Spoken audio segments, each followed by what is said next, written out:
Ladies and gentlemen, welcome back to the channel. So this video is a little bit different from what I normally put out. But over the summer, I was part of a private mastermind in Bali with a group of top-level business owners and entrepreneurs who are all using YouTube to grow their companies. And on the day, what I did was I went really deep into everything to do with YouTube. How to build a channel that actually makes you money, how to scale it, and how to turn views into real leads and real revenue. And honestly, some of the best insights I've shared in years comes from these kind of sessions. So I thought it'd be fun if I put together some of the key moments from the mastermind and then just turn them into this video here. So we're going to be covering a lot of different ground from, the foundations to targeting, ideation, packaging, how to deliver value in your videos, and then most importantly, how to convert viewers into buyers. And this is the stuff that actually moves the needle if you're a business owner trying to use YouTube and trying to grow on YouTube. So if you've been stuck trying to figure out how to actually make YouTube work for your business, or if you're just getting started and you want to avoid all the mistakes that most people make, then this video is for you. So let's dive in. Hour and a half, maybe 2 hours-ish. Oscar is going to take over. And I mean, if you don't know who this guy is, he's a YouTube bloody god, essentially. So everything YouTube, we're about to dive into it. Let's go. Let's have a round of applause for Oscar, ladies and gents. Yeah, so just very quickly, if you don't know who I am, I've got 2 YouTube channels. My first channel is 1.5 million subscribers and teaches magic. So if you want to see some magic later, I'll show you guys. But yeah, that's a 7-figure online education business now, and all my leads, all my traffic is organic through YouTube. And then my second channel is a strategy channel for business owners. So people like yourselves, if you want to grow on YouTube and you just want to get qualified leads, not just views for the sake of views like everyone in this room does, then that's what I specialize in. So the most important thing with a YouTube channel as a business owner is you don't give a damn if your video gets 1 million views. You want those viewers to basically convert into buyers in some way, shape or form. And for most of you in this room, if you make a YouTube video and it gets 100,000 views, you're doing something wrong. Because most of the time, if you've got a very specific audience member that you're trying to hit and sell to, then 100,000 people is way less valuable than 1,000 targeted views, right? So I'm always trying to say you've got to focus on the viewer and not the number of views. That's like the single most important thing. And the way in which you do that is, as we've talked about the whole time, is who is your ICP, who are you actually trying to help, what are their problems, what are their issues, what are their goals? And then you've got to make videos for those people. The first stage of any video, I still do this to this day, and I've been doing YouTube for 10 years, is step 1 is who is my ICP and what problems do they have, what goals are they trying to fix, and how can I meet them where they're at. So on YouTube, generally speaking, there's 2 different types of content. There's browse-based content and there's search-based content. As part of your content strategy, if you're a business owner, you 100% need to be knowing what keywords people are searching on YouTube, because they're going to be your warmest leads. So if we go to high-ticket sales, for example, if you know that people are searching how to get into high-ticket sales, how to handle certain objections, then you need to make videos that answer almost like FAQs. So frequently asked questions that your ICP has, you need to make content around those things. So that's the first type of content, that's search-based content. And the second is browse-based content. And this is a lot more sensationalized. This is a little bit more, no one is searching for these terms, rather YouTube is just suggesting this on your behalf. So when you go onto YouTube and you just click on the homepage, all this stuff just pops up. That's all browse-based, meaning you're not searching, I'll just keep using the high-ticket example for sales. You're not searching, I closed a $6,000 sale today, here's how. You're not searching for that, it just pops up and it builds curiosity. So in your YouTube content strategy, let's just say you make 1 video per week. That, generally speaking, is the sweet spot for content. 1 video per week, so that's 4 videos a month. I recommend that you do 1 video that is browse-based, which is a kind of sensationalized title. 2 videos that are search-based, and this is basically where you have keywords that your ideal viewer is searching, and that's in the title. So these are normally how-to videos. These are value-driven videos that are how to do this, how to do that. And then the final video is a connection-based video. That's the 4th one. And that can almost be whatever you want. So let's just say it's a villa tour. Let's just say it's you buying a new watch, whatever you want to be. Let's just say it's you with your family. That's the kind of stuff that humanizes you and builds the extra trust. So that's the content strategy that will work for most people in this room. 4 videos, and yeah, please. So you say 4 videos is the ideal number at work. If resource wasn't an issue, would 44 be the ideal number, or 400? What is that just a good number for someone on their own, or can you scale that? So you can, but it's never really a good idea. Let's just say we were doing a coaching call, and I said, we've got a coaching call every single day. You wouldn't value my coaching calls because you get access to me every single day. Mm-hmm. But if I say, hey, you've got a coaching call once per week, you value it more, once per month, you're going to show up to that coaching call come, sunshine, rain, whatever, right? So it's kind of the same with YouTube, which is if you post something every single day, most of you guys in this room probably can talk about something every single day because you're experts in your field, but the scarcity means people are more likely to click on your videos just because they don't see you every single day. And because of that, more people are going to watch your videos, signals the algorithm it's a better video, which basically means you're basically going to get more views. Can you expand on the growth video a little bit more? I'm not really clear over that. Sure. So if we draw a funnel, this is how I like to view YouTube videos. Very simple, top of funnel, middle of the funnel, bottom of the funnel. The middle of the funnel are the lead-based videos. This is the how to do this. So I'll just start with that. Really, really simple. Just think about your ideal viewer. What are their problems? What are they trying to fix? How to solve a certain thing. That's the sort of middle of the funnel. The bottom of the funnel is like the sort of conversion-based content, which is the personal branding, my villa tour, blah, blah, blah. But the top of the funnel is more sensationalized content that will make people click even if they haven't searched for the term. So if you just give me like a random idea in your niche, we can just play with that. Yeah, just subconscious reprogramming. Now, I'd say seven steps to subconsciously reprogram your mind is a growth-based video because no one is searching for 7 steps to do this thing. Okay. Right? So it's kind of like someone just goes on their YouTube homepage, they see that, and they're like, oh, that's interesting, I'll click on that thing. Whereas how to reprogram your mind using your subconscious is a search-based video. So that's kind of here, if that makes sense. So they're the two differences between the types of videos. What was that last one again? Bottom? The bottom one is just connection-based content. So something that just humanizes yourself. So I've got 2 channels. I've got one that's like all sales, and then I've got like a vlog sort of channel. Mm-hmm.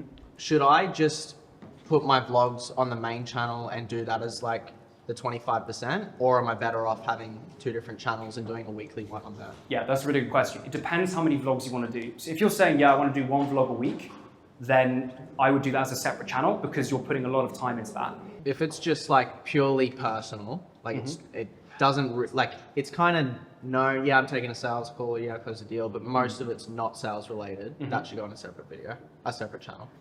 If it's not really sales related at all, then yeah, I would put it on a separate channel. Okay. But it's kind of like, if I was in you, if I want to make your life as easy as possible, just have 1 channel, don't separate 2 out. And unless it was just like completely different topic. And make it as good quality. Just make it really high quality vlogs, but then do bring in sales because that's literally part of your life. You do sales calls every day, so it shouldn't be too hard to integrate it. And I think that would be the best approach. Is the vlog the bottom of the funnel then, or the top of the funnel? Again, it can be both. It's more just like connection. So vlogs are just connection based, but again, it can be, you have a really sensationalized title, then suddenly it is kind of more top of the funnel. But the purpose of the video is more just to build a connection with your current audience. You know how there's YouTubers that used to be like huge on YouTube and then their views have like tanked so hard? Like, is YouTube, do they like put you in a box, like, and you stay in that box and then it's hard to pivot? Like, does your whole history like hold you back to changing? Because sometimes I think, is it better to start with a new channel, start fresh, start the algorithm fresh? Or is YouTube, does YouTube stop you kind of from pivoting because they want you to just keep doing what you're doing all the time? So YouTube doesn't stop you from doing anything, but your subscriber base. Yeah, I mean the algorithm itself. Yeah. It's like, there's people with millions of subs that don't even get that many viewers anymore because their channel kind of got shot. Yeah, so there's 2 things to say to that. First, when it comes to algorithm, this is just something for everyone to remember. Replace the word algorithm with the word audience, because the algorithm just reflects what the audience wants. So if a video doesn't perform well, it's not because the algorithm didn't like it, it's because your audience didn't like it. Secondly, what you just said there though, 100%. So subscriber count is a passive metric. I've got 1.5 million subscribers on my channel. I don't get 1.5 million views on my channel because people subscribed to me 9 years ago who don't give a damn about magic. So the best stat for you guys to look at to see the actual people viewing your channel is new versus returning viewers. So if you go to YouTube Studio, you go to Analytics, then you go to Audience, and you go to new versus returning viewers, your returning viewers is your hot audience. This is people who watch one of your videos and then they're coming back to your videos to keep watching your stuff. Yeah. And generally speaking, I mean, if you've got a niche channel that solves one problem for a very specific ICP, if you can have around 5 to 10,000 returning viewers and you've got like a high ticket program on the back end, that's easily a 6-figure business like that. So 10,000 a month, returning 5 to 10,000 a month returning viewers is the number you really want to aim for. And the nice thing with that is then you can completely just disregard subscriber count. It's the worst metric to track because people subscribed to me years ago and they didn't watch my magic videos. So it's like subscribers don't mean anything. And that circles back to what you were saying about how some people have these massive subscriber counts. But if you went onto their new versus returning viewers, their returning viewers might be like literally like 10,000. So that's why they'll get like 5,000 views a video just by having 1 million subscribers. Is it also true that like momentum is a big thing on YouTube? Yeah. So it's easier for me to go, it was harder for me to go from 1 to 10,000 subscribers than it was 10,000 to 100,000 and 100,000 to 1 million. Because once you get the ball rolling, you've got old videos that act like assets that just keep bringing people in. But that's why it's so important you do have search-based content, because search-based content over a long period of time will keep getting views because people keep searching for those terms. If you only make browse-based content, which is like super sensationalized, like I closed 5 high-ticket sales today and made $10,000, that's cool, but no one's searching for it. So what it means is that will have a big spike in views and then it will dip down. So that's why having a mix between that browse-based stuff, which allows you to grow really fast, is important, these sort of more sensationalized top-of-funnel stuff. But then the evergreen search-based content is a really good strategy just to keep that baseline number of views churning over. Yeah. And that's how I would think about strategy there. Do you want to I don't know if I missed this, but do you mind sharing this story? Because this made something click in my head, where you posted your new YouTube channel on your like old magic one and like what that did. Yeah, so it's a slightly different topic, but basically this sort of comes back to maybe your point, which is like, if you don't, with your YouTube channel, if you're trying to make money from it, you need to solve one problem for your ideal viewer. If you have a podcast thing here, then something else here, something else here, you develop what is known as a split audience.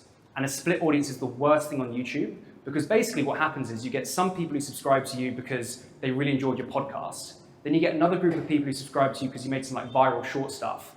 And then when you upload a new video, the first thing YouTube does is it shows it to your subscriber base, the people it thinks will enjoy your content the most. But if you've got this like split audience of like some children here, people here, your most warm audience won't click on the video in the first place because it's not relevant to them, because you might have made loads of different topics. And then they don't click on it, so it signals to the algorithm that this is a bad video, which therefore means that your videos will get like 62 views. Like, what's that? Is it like a big deal to have, you know, shorts and videos on the same channel? Like, I don't do podcasts, but like, should I really have a shorts channel and a long form channel? Yeah, so it really depends on your goal. For most of the time, if you're just starting out on YouTube, just focus on long form. No one's ever going to buy from you through watching loads of shorts. The way in which I like to think of it long term, though, is shorts are like a movie trailer, and then your long form content is like the full movie. Sometimes before you watch the movie, you want to watch the trailer. So start off in long form, crack that, get a loyal audience, just start making money from long form content. And then once you've got to that stage where things are running, you've got a smooth operation for the long form, that's when I'd start thinking about short form content. And when you make short form content, you want it to follow the 3 C's, which is content, color, and caliber. So the worst thing in the world is if you make short form content that is completely different to your long form stuff, because shorts are really good for getting a lot of views in a short period of time. But if you attract the wrong people, then it's not a good video, right? What are the 3 C's again? So the 3 C's are content, and I'll explain them now. Color, caliber. So basically, when you make short form content, the actual content itself needs to align with your long form content. So the actual topics that you're talking about are the same. The color, so just the overall color scheme, the personal branding, it also needs to be the same. For example, if you're shooting high quality videos on your long form, don't make shorts where you're just like recording on your phone, just like as a casual thing. Keep the actual color scheme the same as well. And then finally, caliber. If you have really high quality editing on your long form, have really high quality editing on your short form as well. The point is, short form content, you just want the right people going from your short form channel to your long form channel. So the more similar you make your short form content, the more people are going to go to your long form content who are actually qualified people who want to work with you. that make sense? So at the moment, I'm just reposting the clips that I'm putting on Instagram Mhm. onto my YouTube channel. Yeah. So should I be more selective in which ones I put and make sure it's the same as my Yeah, YouTube? definitely. Because Yeah. if I've seen your Instagram, you're putting up a whole variety like skits and this and this. Just make sure on YouTube, because you don't want to fuck up your YouTube audience, just make sure that your highest quality posts that are the most similar to your long form content are the ones you put on your short form as well. Yeah. Okay. So kind of piggybacking on that, I have a YouTube channel that I started like 11 years ago. And I posted like 3 or 4 videos on there. They're all unlisted now, Yeah. private. Should I start just a brand new channel, or should I just, I haven't posted anything. How many subscribers do you have? 5? Yeah, oh, keep that channel, that's fine. It's more when you've got like 10,000 subscribers and they subscribe to you for one thing. Yeah. Let's say they subscribe to you for golf, and now you're going to manifestation. All these golf fans like are going, well, why am I going to watch this, Yeah. right? And then it doesn't really work. So that's the only scenario in which I'd do that. If we just get back to then the whole YouTube process, I think it's going to be worth just walking through how I make a video and then how that can apply to you guys going forward. So stage 1 is ICP. You've got to know exactly who they are, as we've already talked about. Once you know who you're making videos for, then it comes the how. How do you actually go and make that video? And the first thing is the video idea. So we have already covered this through Will's a little bit, so I'll just speed run this a little bit. But basically, your idea sets the video's potential, and then your title and thumbnail determine how much of that potential you unlock. But just to give you how important an actual video idea is, I would say 70% of the success of your next video is going to come down to how good your video idea actually is. And really just let that sink in for a second, because if you get that part wrong, then everything else, all the time, energy, effort, and money on the video is just a waste of time. So the question is, how do you come up with a video idea that attracts the right person and also gets views? And as I said earlier, there's 2 methods. There's spotting and sparking. Spotting is the best way to do it, to almost guarantee views in the sense that it's the most data-driven method. So there's a website called 1 of 10.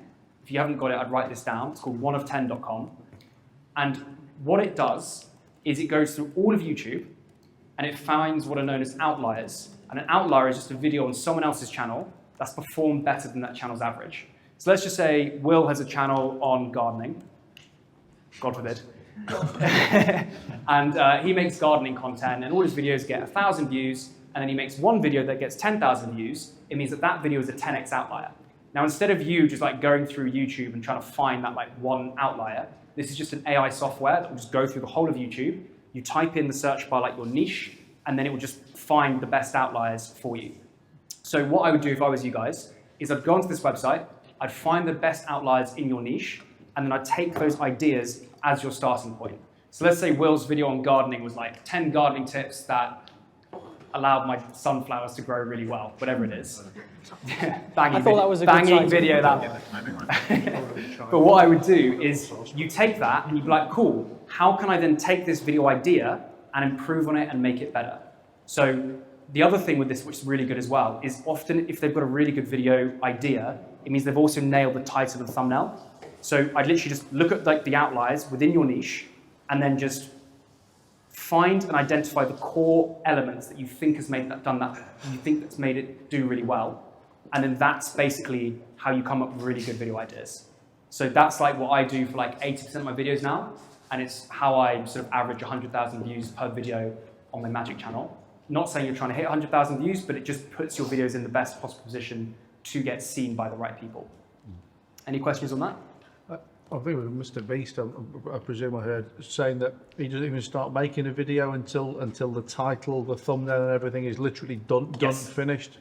Yeah, so I'm walking through my process now, and the next step is the title and thumbnail. So before you start filming, you need to know what your video idea is, you need to know a rough understanding of what your thumbnail is, and then you need to know exactly what your title is, because all of that informs the content that you make, right? So doing it the other way around is pretty silly, because it means you make the video and you go, oh, how can I title this? You're putting yourself into a box. Okay. So once you've got a really good video idea and you've basically found an outlier, you've gone, oh, wow, this outlier is really good. The next thing you need to do is the title and thumbnail. When it comes to your title and thumbnail, and I'd write this down, the only purpose of your title and thumbnail is to build curiosity. Because curiosity is the only purpose is to make someone click. and the only reason someone will ever click on your video is because that video builds curiosity. And people only will click on a video for two emotions, which is either fear or desire. So when you come up with a title and thumbnail, you need to think to yourself, does this title or thumbnail build either fear or desire? And if it does, you can then move on to the next thing. And if it doesn't, then you need to redo the packaging. So the system I like to use for my title and thumbnail to really just vet it is what I call the BENS system, B-E-N-S. And B stands for big claim.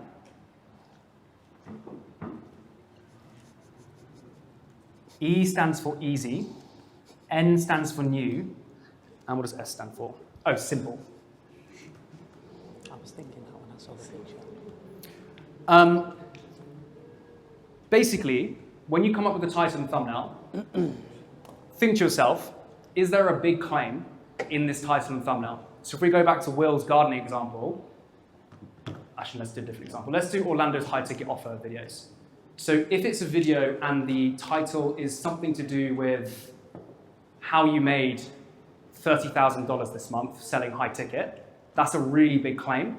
So you kind of tick that box. By the way, you only have to tick 3 of these boxes when it comes up to it. Easy, is it easy to do? So is the thing that you're talking about in the title and thumbnail, is it easy?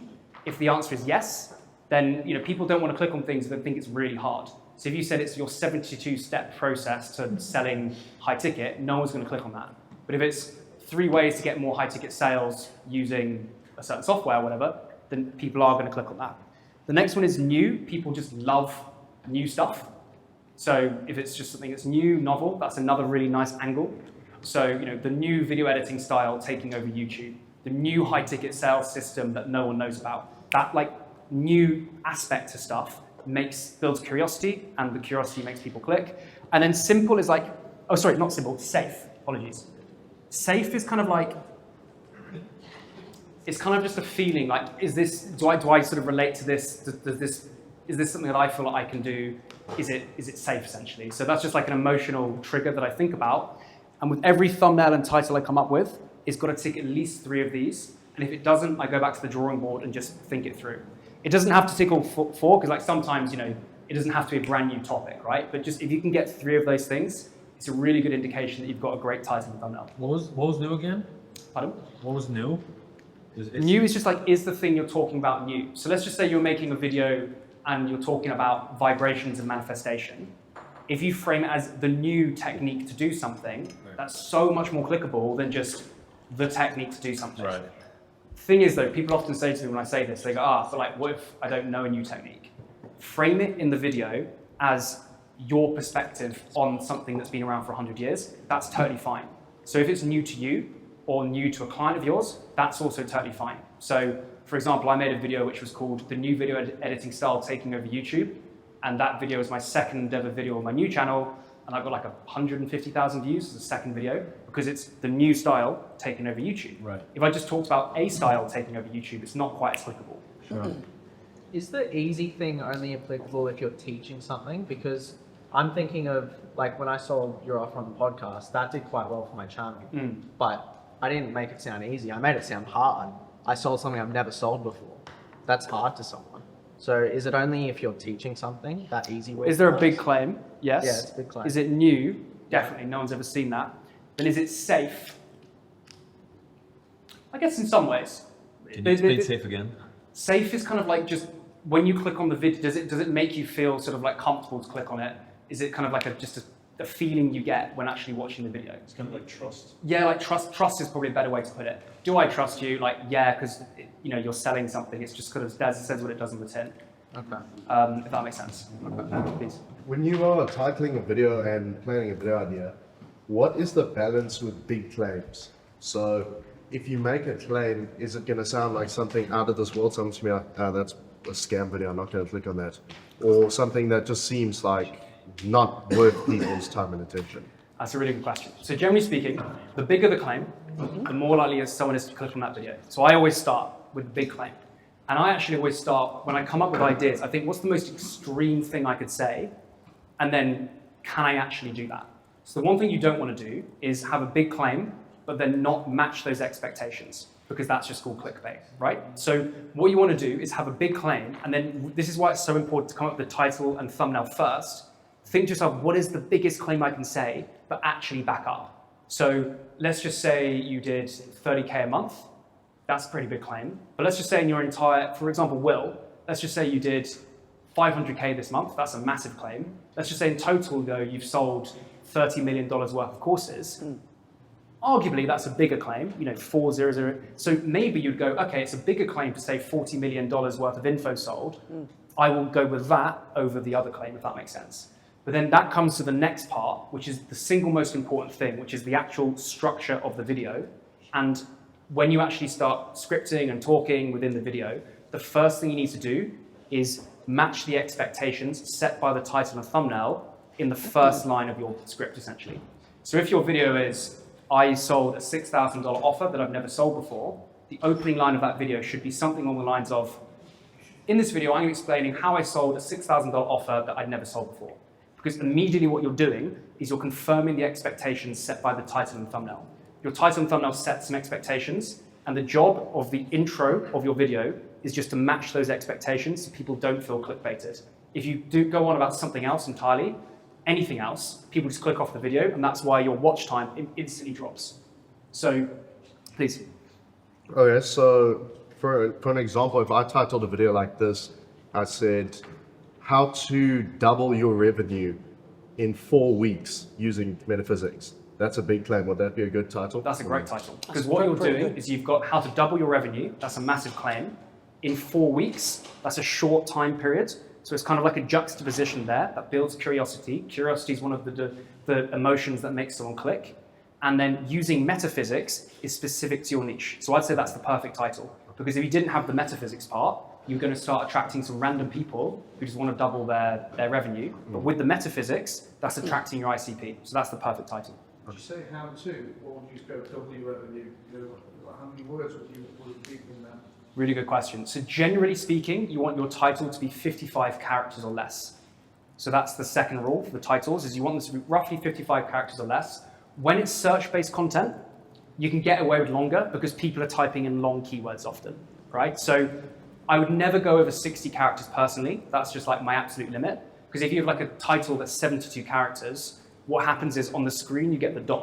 So it's like, how to double your revenue by ...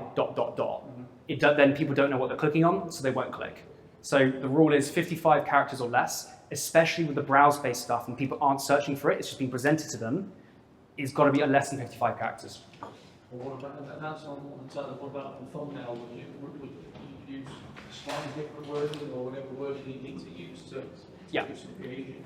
So with thumbnails, the general rule is when someone is scrolling through their phone, you've got to remember that they're going through their phone or they're on their screen or whatever, and the first job of your title and thumbnail is to stop the scroll. So there's a few different processes to this. The way in which you stop the scroll on the thumbnail is you normally have what I call scroll stoppers, which is something that grabs their attention.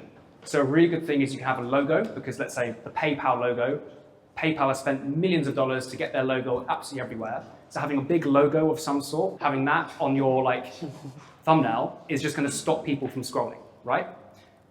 Once you stop the scroll, or a big number, that's a really good one. And that also faces are really good at stopping the scroll. That's why people always say have faces, because the human eye is much more drawn to a face than it is to a microphone, right? So you want a scroll stopper of some sort on your thumbnail, either a face, a logo, or some big number, or something just people will recognize. Then once they've stopped the scroll, that's when your title comes in, and that's when people start reading it and going, should I click on this, should I not? And generally speaking, when it comes to text on thumbnails, you want the text to be different to the actual title, because the different text is just, there's no point saying the same thing twice. So if your title was how to double your revenue with metaphysics, you could then, that was the title of the video, let's just say how to double your revenue in 4 weeks using metaphysics. You wouldn't say double your revenue in the actual thumbnail because you've already said that. So you may as well think, how can I make this even more curiosity-based? And what I would do is probably have, I don't know, maybe a PayPal logo with money coming through saying $6,000. Okay. And then suddenly it's a different thing, but it's a scroll stopper, it's a big number, it attracts people, and that's how I think about it. you mind just touch? So I think it's worthwhile to bring up, and you can explain further. But like when you showed me your YouTube channel the other day, there was like a big incongruency between the actual thumbnail and the actual video. So like Oscar said, when you click on the video, just for background, so your channel on metaphysics, Reagan showed me a video where like the thumbnail was like, I don't know if it was AI driven, but it was quite Mr. Beastie. And then you click on the video and it's like fully raw talking head style. And so like I click on something expecting like maybe Imam Gadzi setup, and then I open it, I'm like, who the fuck's this guy in his bedroom, right? So it's also, I think it's like similar to what you were saying, whereby you kind of want to initially confirm like the expectation of the video. Yeah. So you want congruency between your so if you're doing raw content, for example, don't have a thumbnail where it's you like looking really sensationalized, bold colors and stuff.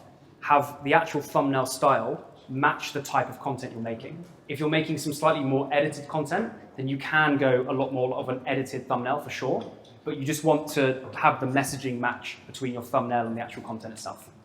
So with pretty much all my thumbnails, it's got my face. How important is like emotion in my face? Like if I'm smiling, if I'm laughing, or if I'm like angry, yeah. Does it matter? 100%. So emotions in the face, especially for podcasts as well actually, is probably, there's almost no point having just like a face like this because it doesn't bring out an emotion.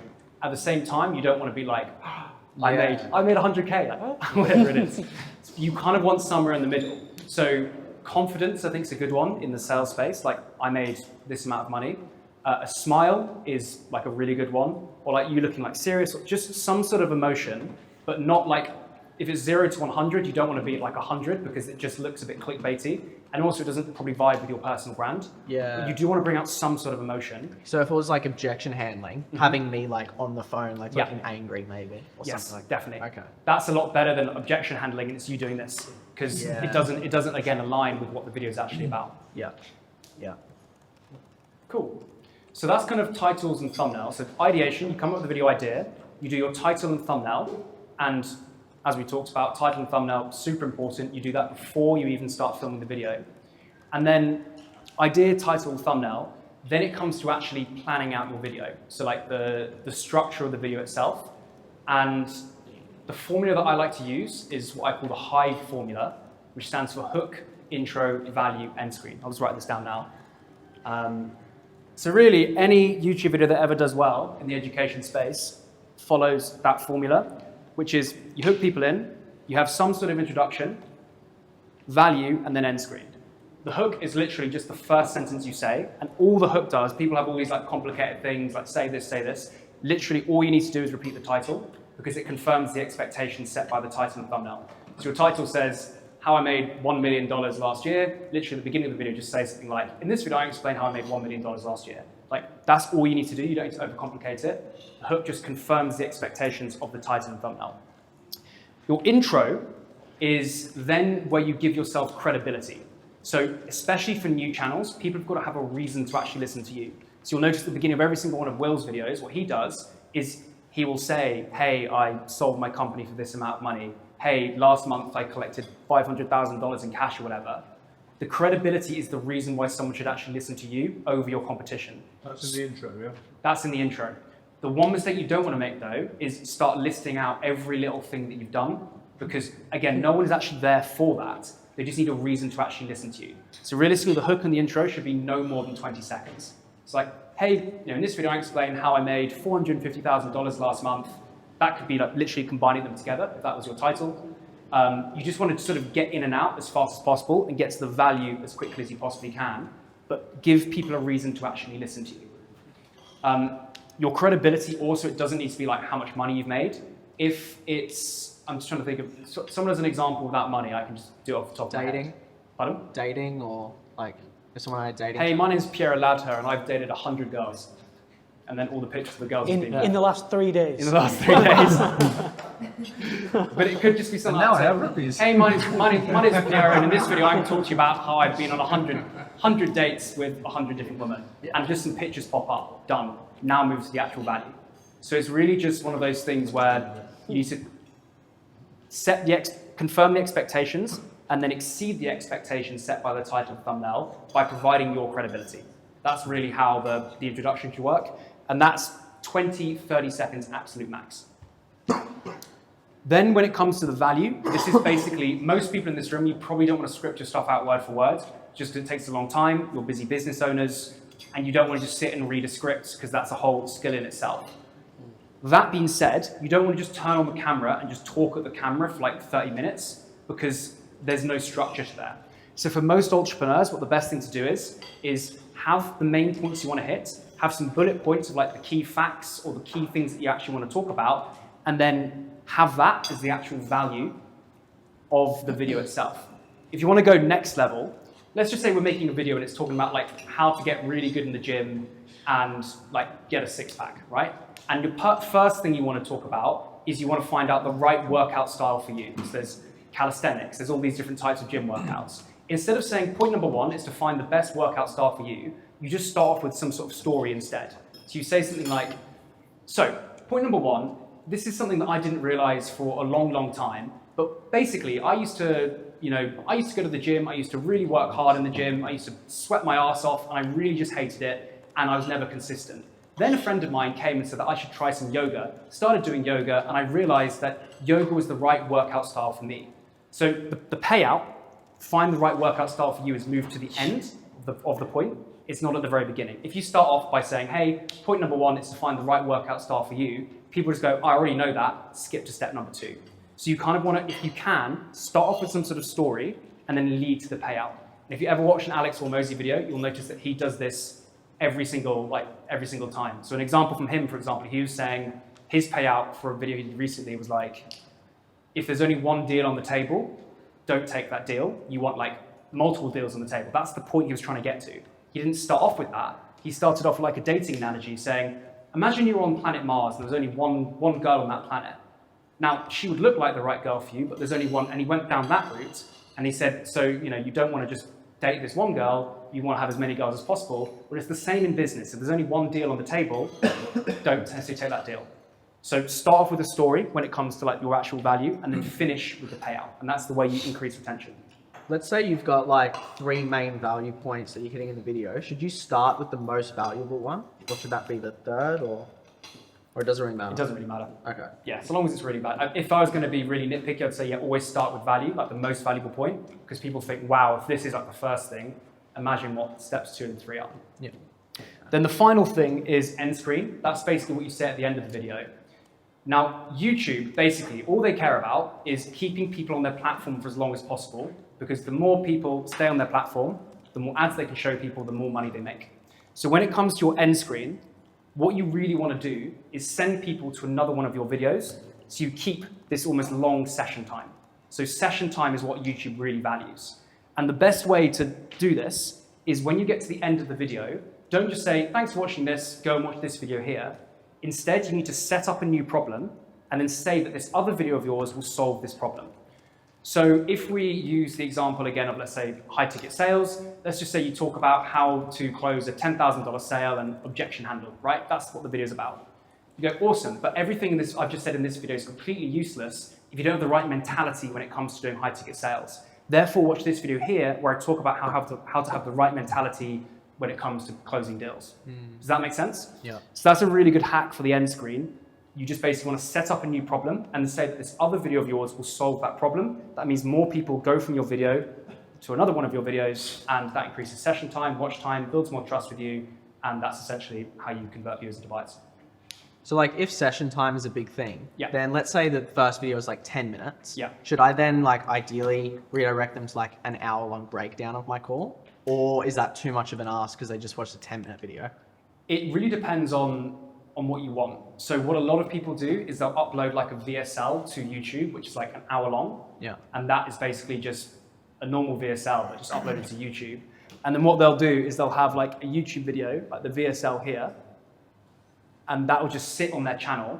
And then all of their other videos just send people to the VSL. So it's called a YouTube VSL. Instead of sending them off the platform, they just send them to the VSL on YouTube. So you can do that. So you can definitely send people to really long videos. I just try and send people to videos that are kind of relevant to where they are on the journey right now. So if like mindset was an obvious next step, I'd just send them to a video where I talk about mindset. I don't really worry about the length personally. Yeah, because I was thinking like, you know, here's all the theory to close a 15K deal. By the way, if you want to see it in action where I break down step by step how to do it, go watch me close a deal where I break it down. Exactly. That would be perfect. That'd be absolutely perfect. Yeah, yeah. Because Okay. think about that from the position of your ideal viewer. Yeah. There's so much more like to do that. Yeah, and then they're in your ecosystem even more. Yeah. A really good stat for everyone to remember is if you want someone to buy from you, they've got to consume 7 hours of your content. So 7 hours is the golden rule. Google did a study and that's basically came out and said. And YouTube is essentially the best place to do that because I think on Twitter, that's about 7 seconds a tweet. That's about 4,000 tweets they've got to consume. On LinkedIn, if it's like 30 seconds a post, it's about 420 LinkedIn posts. On YouTube, if you've got a whole bunch of videos that are around 15 to 20 minutes long, it's only a few, like 20 videos or so before they're in a position where they want to buy from you. So you know when people make like a 10-hour long course on YouTube, like is that like a good strategy, and does that sort of like fulfill the 7 hour rule? Yeah, so basically there is a strategy that people do on YouTube where they'll make like a full 10-hour course, they'll upload it for free on YouTube, and if someone just watches the whole course, they get so much value they just want to work for you. It does work. Promise I just can't be bothered to make a 10-hour course. Like, it just sounds like a pain in the fucking ass. So I don't really recommend it to people because it's just a really long thing to do. Yeah. So yeah, honestly, I wouldn't do it, but I know it does work and people have loads of success with that method for sure. Okay. So what I've just talked about here is the bigger overall theory on YouTube. What I'm going to talk about now is a lot more niche, but every single person in this room should do this. Because, I mean, I said this to Will, if Will had applied what we taught him in our session together, you'd easily be doing an extra 100K, 200K a month. Because when it comes to call to actions, if you get it right from day one, it will just blow up your calls and blow up the number of sales you make. So this is the overall generic stuff. Call to actions, as I'm sure you all know, is just how you send people from YouTube to your website or your product. So when it comes to doing YouTube call to actions, there's a few different strategies you should follow. The first is in every single video you have, if this is a retention graph here, right? Basically, most of the time on YouTube, you start the video, it goes down, down, down, down, down, down, and this is the end of the video here.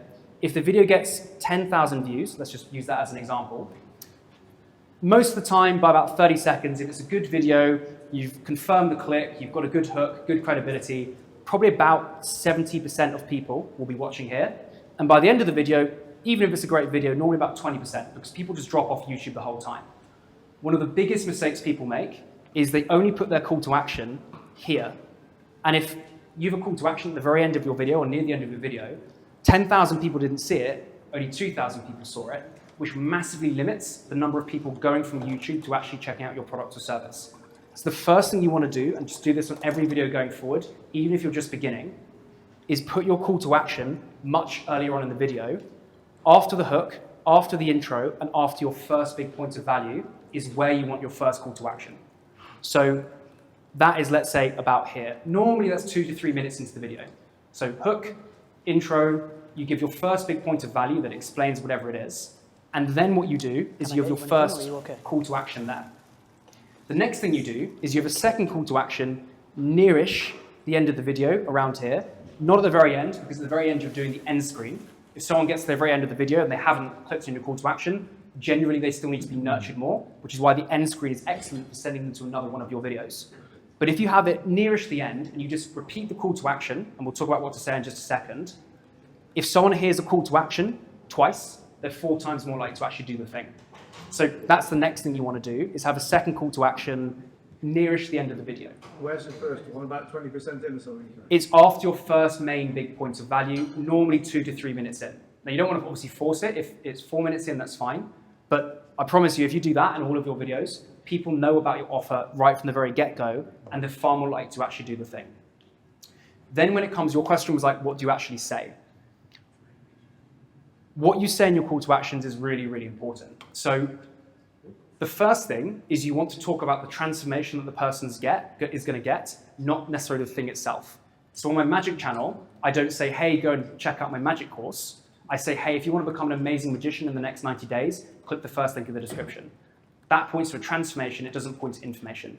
That's another really little subtle shift I've made, but at scale, that has a massive impact. So just in your call to action, point, if you're a gym guy, people don't want an abs workout, they want to look good on the beach. Hey, if you want to look really good on the beach this summer, click the first link in the description.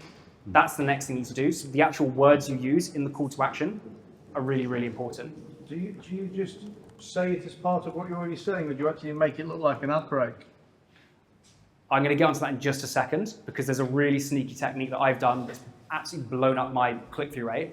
I'll talk about that in just a second, so I'll come back to that. I just want to say the third thing. We did this with Will, and this added, I know Will's at scale, but this added like 20 to 30 book calls a month to his channel, and it was as simple as moving all of his call to action links to the very, very top of your description, right? So basically what happens is most people have a YouTube video, they then have a description, and they say, in this video, we're talking about X, Y, Z. Then you might have some like timestamps, and then you might have a link to the call to action that you mentioned. The problem is, if this is your YouTube description here, what always happens is there's a little button saying see more. They click on that, and then they get the full description. Your call to action needs to be the absolute first thing. And when people actually can see it, they're just way more likely to actually click on the thing. It sounds like a small shift, but again, if we're talking like Will's getting 100,000 views a month, let's say, if your call to action is buried in your description and it's not the first thing they see, they're way less likely to actually click on the thing. So that's the next thing you need to do. And then the final thing you need to do is have a pinned comment as well with the exact same call to action, because sometimes people just skip the description and they just go straight to the pinned comments. So that's the final thing you need to do, just in order to maximize the links on your channel. The pinned comment's exactly the same as the... Exactly the same, yeah. And then, please. I was just going to say that one change. Was it you who told me to do that? Me. Was it you? Him. So, yeah, I used to have this massive fucking description. It was like, work with me, my mastermind, my website, my book, my story, all this shit. And we just deleted everything and just put work with me, book. And dude, it was like fucking night and day. We were doing about 8-9 calls a day. Within 48 hours, we were doing 14 calls a day, 17 calls a day. So that was the final thing I was going to say, is any other links you have in your description, almost certainly get rid of them. Because there's no point having a link to your Instagram, right? Or your TikTok, or your vlog channel. Have a link to the one thing that builds you the most amount of money on YouTube, and just put that at the very top. Because when you have 10 different choices to choose from, people either choose nothing or they choose the wrong link. When you have one place to send people to, it'll just make the most amount of money. So that's like the next thing to do in order to actually maximize conversions. Going back to what you said when it comes to actual call to actions, what you say in the video is also just as important to get people to go from watching your video as a viewer to actually potentially becoming a buyer. And there's kind of two different methods that work really well. So method number one is you've got your YouTube video straight to a VSL and then straight to a call. That's method number one. That's what Will mainly does. What I normally do now is YouTube video to lead magnet and then to email. And both work really well. But I just want to explain, if you are currently doing this, then this is probably the easiest place to start, just because YouTube video, VSL, and this is kind of all automated, and you can just start doing that, and it works super well for Will. But for me, I've basically blown up my email list by basically having a lead magnet that is specific to the video itself. So I just want to explain what that means. If you have a YouTube video, and you just say, hey, go and check out my VSL and maybe book a call with me, I see it's kind of like asking a girl out to marry you on the first date, right? It's kind of like really extreme, which is, hey, I've just discovered Orlando, I've just discovered James, and now like what I want to do is I want you to go and book a call with my team. It can create a lot of friction, and by doing that, you definitely alienate some people. If, however, you send them to a lead magnet and then you nurture them through an email list, an automated email sequence, what happens is they get to learn with you and grow with you over time. You can send them an email every single day automatically, and the sales process is longer, but for someone who's just discovered you, they're far more likely to book a call with you. So what I do now in all my videos is I send people to a lead magnet, and the biggest hack, and just write this down because this has just changed everything for me, is you don't just have, there's two types of lead magnets. There's generic lead magnets and specific lead magnets. A generic lead magnet, in your case, Orlando, would be your free sales training or a free manifestation course, right? And that's really cool. You can send people to a free manifestation course, but it still kind of seems like an ad break. It still kind of seems like a bit of a sales pitch where you have your hook, your intro, your first big point of value, then you say, by the way, go and check out my free sales course, whatever, and then you get back to the video. However, if what you do is in the value section, you have your first big point of value, and then your lead magnet is a natural extension of the first thing you're saying, it will literally 10x the number of people that go from YouTube to clicking on the lead magnet where you get their email address and you can nurture them that way. So let me just give you an example. In my magic videos, what I'll do is I've got a free magic training. I used to send people to that, and yeah, I'd get quite a few people going across. But I literally 10x the number of people if I taught a trick, and then I said, and by the way, if you want the script for this trick, just click the first link in the description so you know exactly what to say. Because that lead magnet is perceived as extra value. It's not perceived as a sales pitch. So are you making a new lead magnet for every video? Yes. So I'm going to cover that in a second, because the most common objection to this is like, well, that's great, but I've now got to make a lead magnet for every single video. The truth is, that lead magnet can literally be a checklist. So let's just say it was a high ticket, how to close a high ticket $10,000 sale, right? You can literally go on ChatGPT and list out the top 10 things people need to do and make that lead magnet in 10 minutes. And I promise you, at least 3 times more people click on that lead magnet than they will on the sales training that you've made for free, because it's just so relevant to the video itself. Like a script. Exactly. Like a partner objection script. Exactly. Or in a podcast, for example, a really good lead magnet is the podcast notes. So literally whack it into Otter AI, get it to transcribe the entire podcast, turn it into a whole bunch of podcast notes, and then that's your lead magnet. And suddenly it's specific to the video itself, it's super relevant, and way more people will actually click on it, get their email, and then beyond the scope of this conversation, but then you can nurture them through email, you can send them your old videos, and you get them into your ecosystem that way. With the email thing, is that like demographic dependent? Maybe it's limiting and I don't know, but I feel like 25 and under don't read email. I never read my emails. Like, is that just limiting belief? I mean, I do my magic course, and my magic course sells to people from, gosh, probably 5 years old, their parents buy it obviously, to I think other people like 85, 90 buy it, and it's all through email. Okay. So I always say YouTube builds your audience, email builds your business. Okay. And for me, 80% of all my sales now come through email, and that was a conscious decision I made to shift my business to an email-based business. Because with YouTube, it's just like people watch your content. It's a really good way to nurture them, but it's still dependent on people, the algorithm suggesting your content. But when you get their email, you know, I check my emails every day. Most people do have an email address, and most people do check it. And what you can do is you can basically just create an automated email sequence that emails them value every single day and then soft sells them whatever you're trying to sell. And you can just test it out in a few videos. So this is what I do on my content now. I know I said have one call to action. I'll either have a call to action, which is directly to work with me, or if I do have a lead magnet and I'm trying to build my email list, I'll have 2 call to actions. The top one is just the lead magnet, because people are going to click on that. It's the first thing they see. But if someone is just, you know, they don't want to go on my email list, they don't want to go through the whole funnel, they just want to work with me directly, the link underneath just says work with me here, and then it's a link to book a call. So you can actually do both for sure. But I really would try out the email thing because it's a really good way to build your business. I've seen someone put a mini chat link, like send this thing to me on Instagram. No idea if it works, but Yeah, it's the same thing. or It's still a CTA, right? Exactly. So if, for example, you close a lot of people through Instagram DMs, which I know you do, your call to action could be send me this thing on Instagram, or DM me on Instagram and I'll send you this free resource. That would be way better. And then you can do that. So that's another way to get people in there. Well, because then on my Instagram, if I'm posting 2-3 times a day, and they're seeing me on there and YouTube, yeah. Awesome. Well, do you guys want to just ask some questions specific to your scenarios? And I'm happy to help out. With the end screen, are you pre-planning like 5 videos then? So how do you, like for example, okay, I have no videos. Yeah. So if you've got no videos, a good thing to do in your scenario is just think, where would you want to send people to? And think about your customer journey. And often it's start with the bottom of the funnel stuff and then work your way back up. Okay. But obviously this becomes a lot easier the more of a content library you build. And another thing that's really good is once you start making videos that you know convert, send people to your highest converting videos. Right. And you basically just kind of create this thing, so it doesn't have to be VSL, but if you know, for example, that there's one video when you hop on a sales call and they say, oh, I saw this video and it really worked super well, like in terms of conversions, just keep sending people to that video. And it just means you're going to increase the chances that more people convert. That makes sense.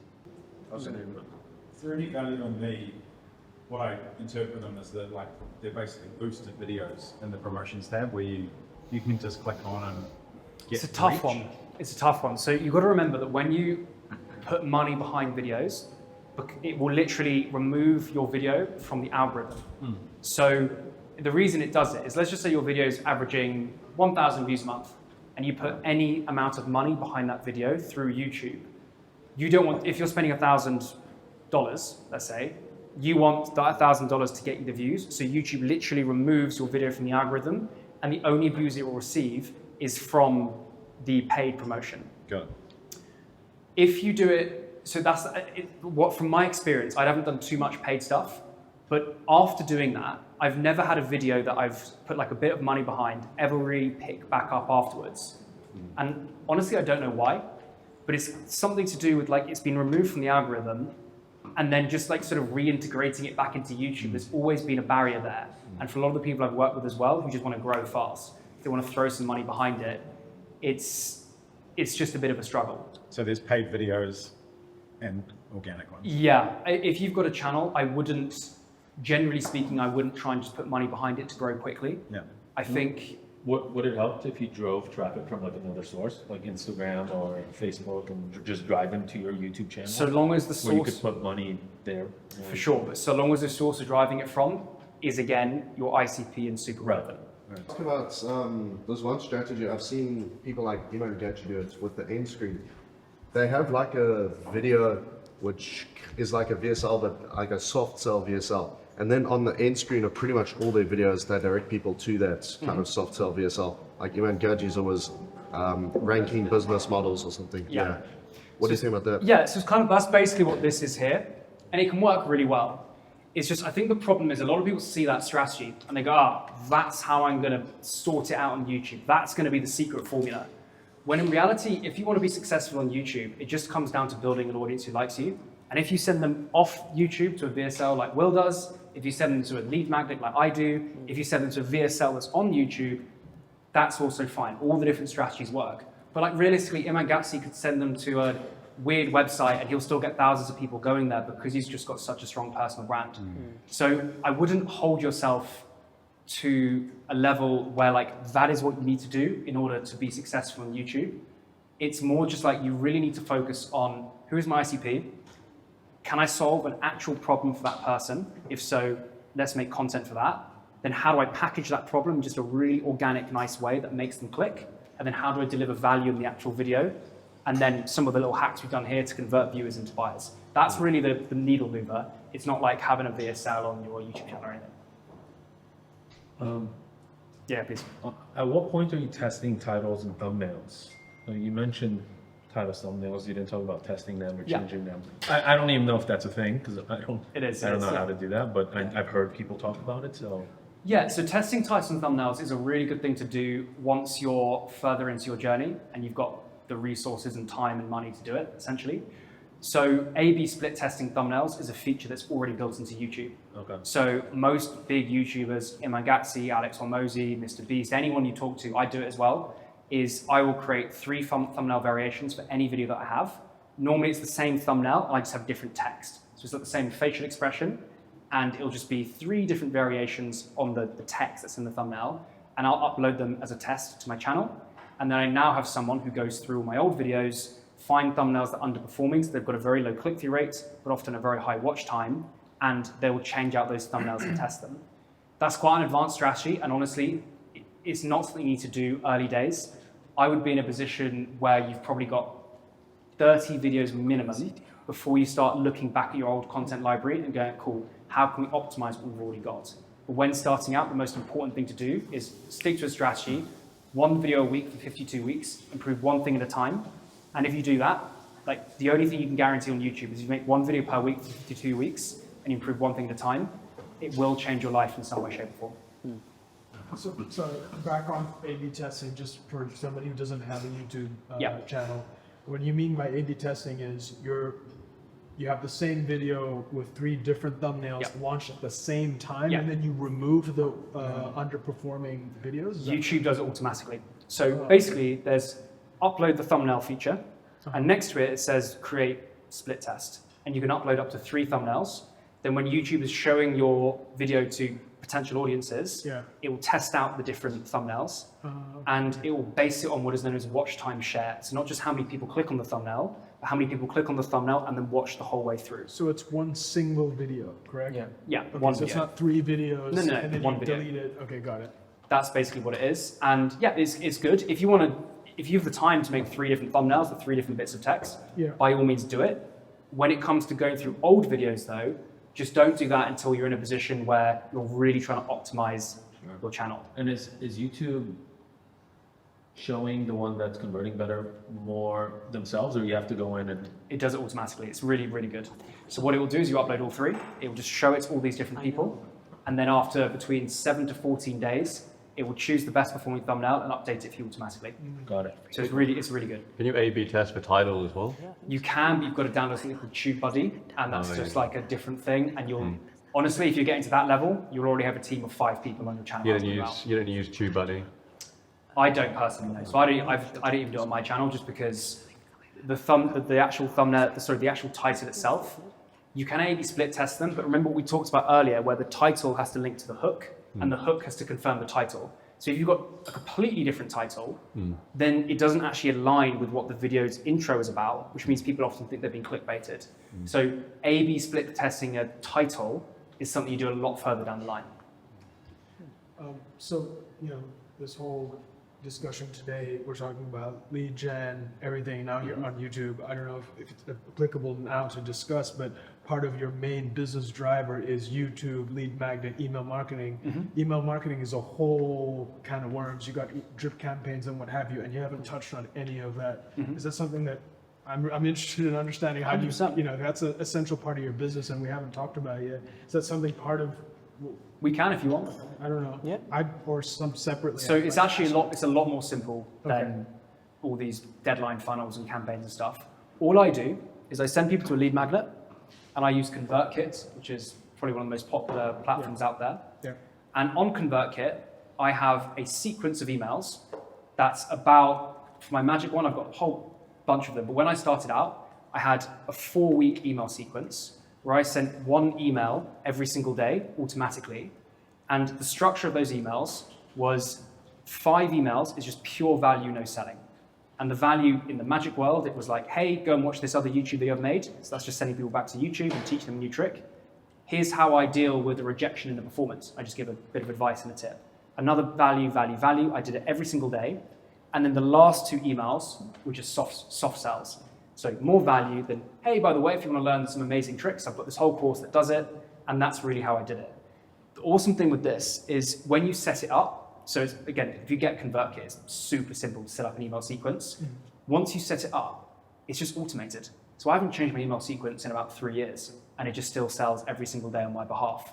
So that's why I think it's such a powerful thing to get people off YouTube into your email list, because then you've got their email. Yeah. And then long term, like for example, I released a book recently, or a year and a bit ago, and I'm releasing a deck of cards soon. Yeah. I know that the deck of cards is going to sell out within 24 hours because I've got this email list of 25,000 people that I've collected all through YouTube.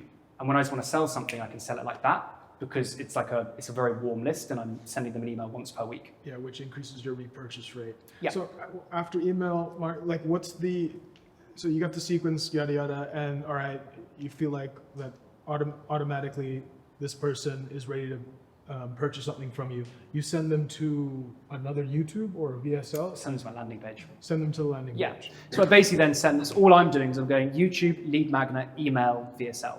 Okay, and then on the VSL, they click, are they adding their information again because they already gave it to you, no?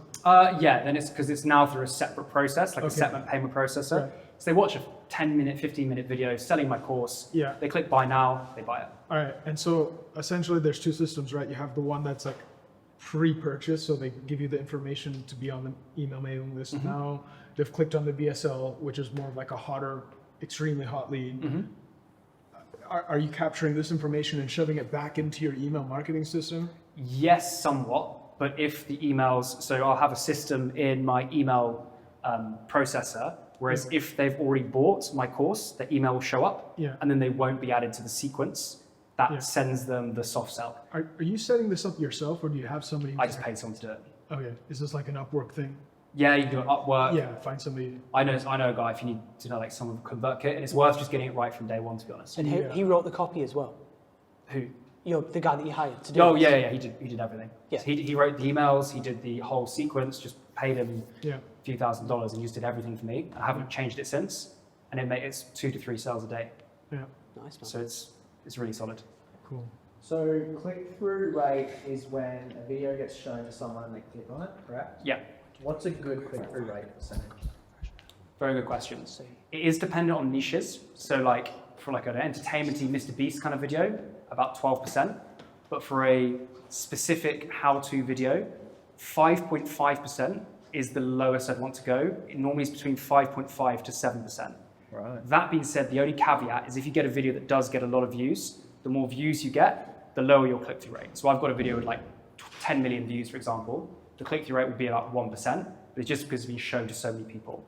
So the way in which I look at it is if within the first week, if it's hovering around 5.5 to 6%, that's a pretty solid thumbnail for your current audience. And if it's under that, it's purely the thumbnail. If it's under that, it might be the video idea. So the idea just wasn't interesting enough, Okay. or the title and thumbnail aren't good enough either.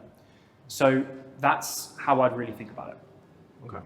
So you're in a very interesting niche where you're just trying to solve a problem for a group of people.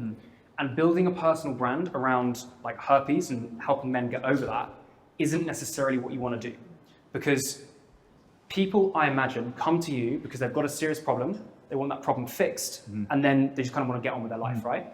So in your case, I would really focus a lot more on search-based content.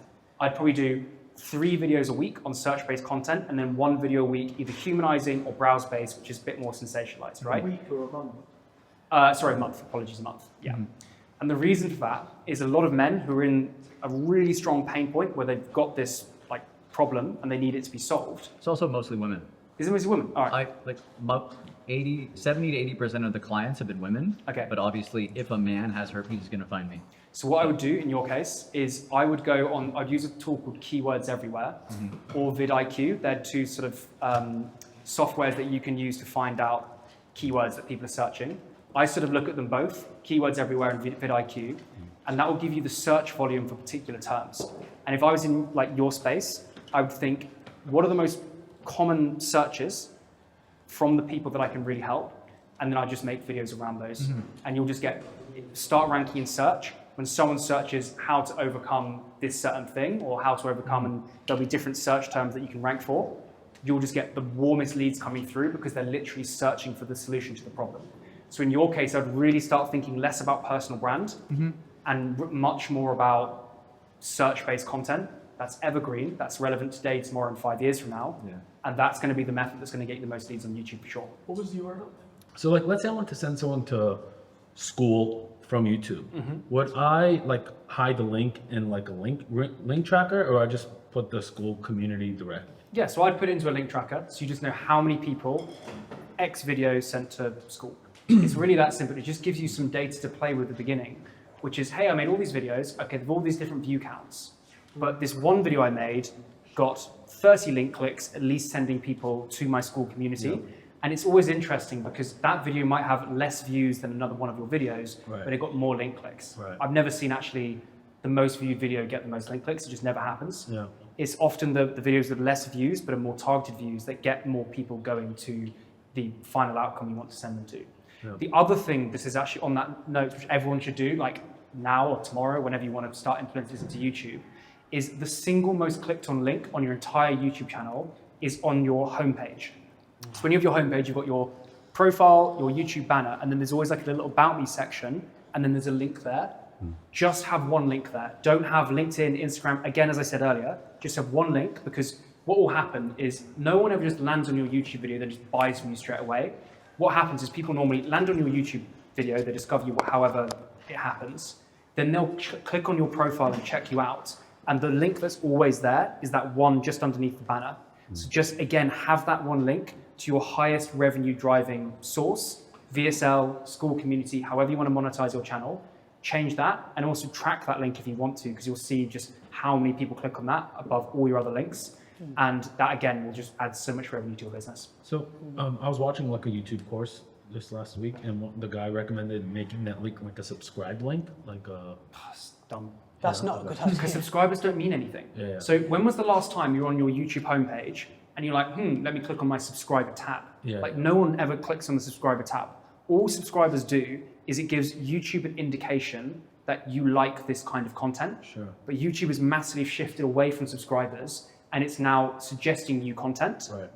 And it's also a search engine. So it's the second biggest search engine in the world after Google, and Google owns YouTube. So often a Google search will be a YouTube video. Right. So is either search-based traffic, which is what we talked about at the very beginning with that strategy there, or there's browse-based traffic, but it's very, very rare. Someone goes, oh, let me check my subscriptions and go through all the people I've subscribed to. So on your business channel, you don't have any calls to actions on subscribing, commenting, any of that? Like No. all the big YouTubers, like No. subscribe, comment, like, all that. Because subscriber doesn't really mean anything. Sure. And if someone watched, so if you watched one of my videos and you didn't subscribe. But on your Magic channel, you might do that? No, Are you because the used Magic to? channel was still a business. Okay. So But did you before? Back in the day I did, yeah, because I didn't know what I was talking about. But now it's just like, if you watched one of my Magic videos then, and you really enjoyed it, and you watched a large portion of it, and YouTube kind of gauges this, I guarantee you the next time you go on YouTube, one of my Magic videos will pop Sure. up. So you without a subscribe thing, Sure. right? So that's why it's so important to leverage that one little bit of like, hey, go and do this thing, not to hit subscribe, because Right. YouTube's going to kind of give that ability to you anyway. So views only matter for, let's say, ad revenue, but in this case that we're talking about, it's really niched views that matter. Yes. Yeah. And So ad unless we're revenue- trying to be Mr. Beast, like, who No, gives so a that's fuck about- entertainment. So there's Right. entertainment education. No one in this room should be really focusing on entertainment-based content. So I've gone down that route, my Magic channel, and I've done videos that have millions of views. And just to give everyone here some perspective, my Magic channel has 1.5 million subscribers and averages 100,000 to 1 million views per video over the course of a year. And that channel now makes less money than my business channel that's got 20,000 subscribers and averages nearly 1,000 views per video. That's the difference. So if you want to, both ways will make you money. If you want to go down the ad route or the business route. But if you want to just get money from AdSense, you've got to chase, on average, 1 million views per video. And it's so viewer based. And as Will said at the very beginning, you can't scale that and you can't control how many views you get. Yeah. So it's like the worst route in the world to just go down this entertainment-y viral route. And that's why it's so important you shift tax and just go, who is my ICP? What Yeah. problems can I solve for them? Yeah. How do I make content that solves those problems? Yeah. Get them on a sales call and then sell them something. Yeah. Would I do that? Yeah. Okay, so this is going to be for everyone here. This is going to be, I don't think I've ever seen anyone else talk about this when it comes to doing YouTube, but again, it's really, really powerful. On your YouTube homepage, people always go and visit it. So they discover Orlando, they discover James, and what they'll do is they'll click on your page and they'll want to know more about you. What everyone does is they just leave the default YouTube homepage as it is.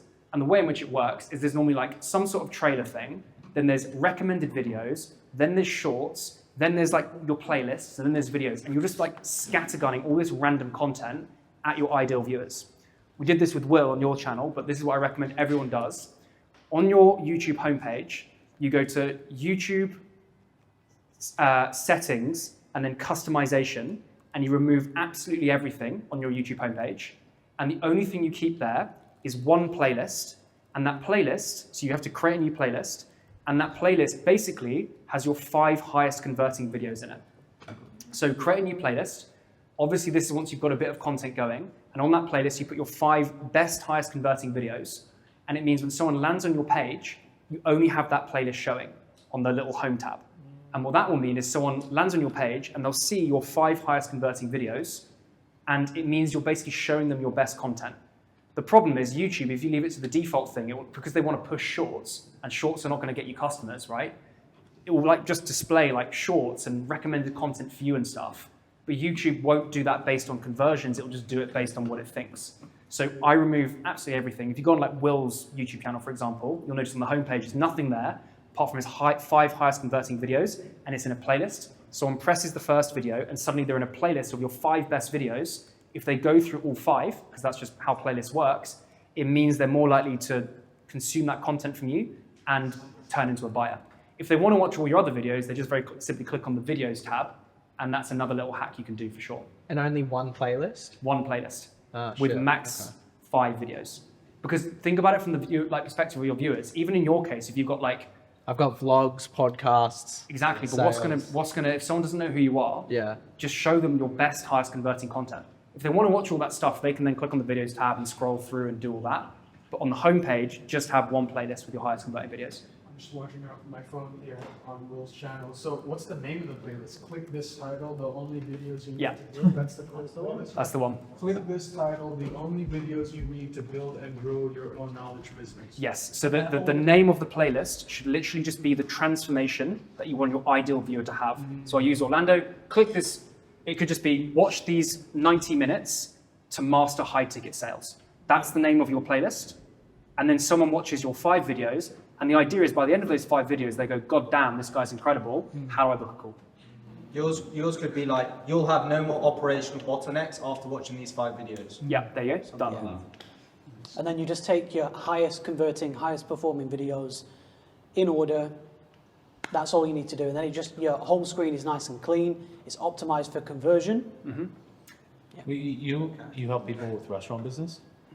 No, just. And the final thing, if you want to take it to like the absolute next level, if you do have a VSL, so my Magic channel, I basically uploaded my VSL, this is like 5 years ago, but I uploaded a VSL to my Magic channel. The last video in the playlist is to my VSL that sells my Magic product. So what happens is they get the 4 best tricks that I know, and then the 5th video in the playlist is the thing that sells my actual product. So they land on my homepage, they have no idea who I am, they click on the first video, they learn the best trick I know, second trick, third trick, 4th trick, and then the 5th one is literally just a sales video. And that sales video, to put it in perspective, has done over $500,000 for my business. It's got 150,000 views, and it's literally just a sales video. But the reason it's got so many views is because people land on my homepage and they go through the playlist and they just end up on my sales video. So it's such a powerful way, and then Will's done the same thing. It's such a powerful way, again, to get cold viewers and convert them into buyers. Yeah. So I hope you enjoyed the video, guys, and watch this next video here if you want my actual system to making $20,000 per month on YouTube.